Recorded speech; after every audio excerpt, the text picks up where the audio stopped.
Following on from my previous video about what it means to speak with weight and authority, I think it's worth really underlining that public speaking is not just about delivering a presentation to a group of, say, 500 people.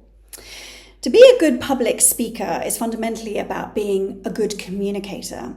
And how we communicate one-to-one, in a boardroom, with our teams, is equally and sometimes more important than what it means to speak to a large audience.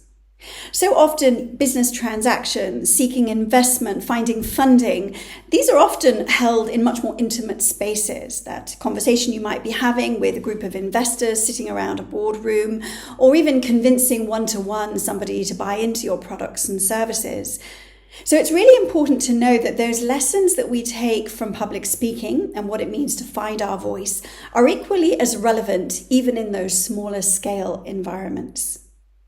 It goes back to that ability to compel and inspire others to follow. We really need to get away from the idea that compelling public speaking is simply just sharing what we think.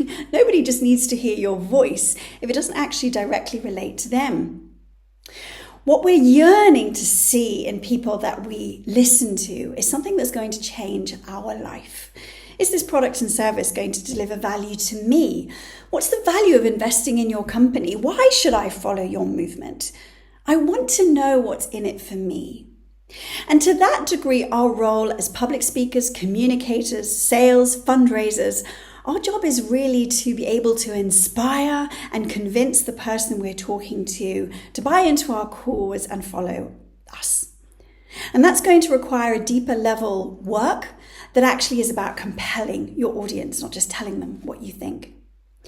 So all of those lessons about digging deep within, finding your voice, presenting yourself with a certain weight and depth is far more important in learning how to be a communicator than simply those external tropes about how do I sit, how do I stand, what is my PowerPoint slide looking like? These are very, very superficial, shallow points that whilst it's worth learning a little bit about how we can do that better, it's far more profound and efficient if we first of all work from that place of what's within us, what is it we're trying to say, and how do we really compel people from something much deeper within?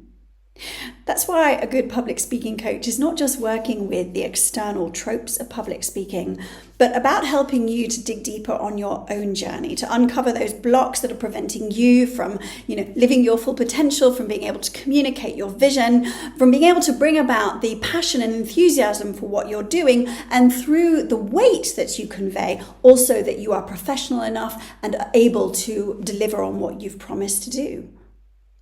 So that's what's so exciting, because in that process of superficially learning about public speaking, you're actually learning about what it means to be a leader.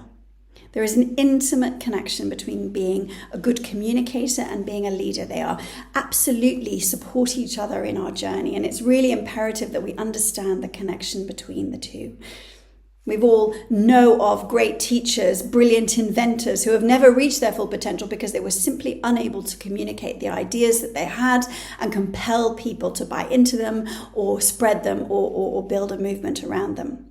So that intimate relationship between being a good communicator and your leadership is a journey that is so imperative for you to get right from the beginning. And that's equally important whether you're speaking to a large crowd, a single investor, or in some cases, even a spouse.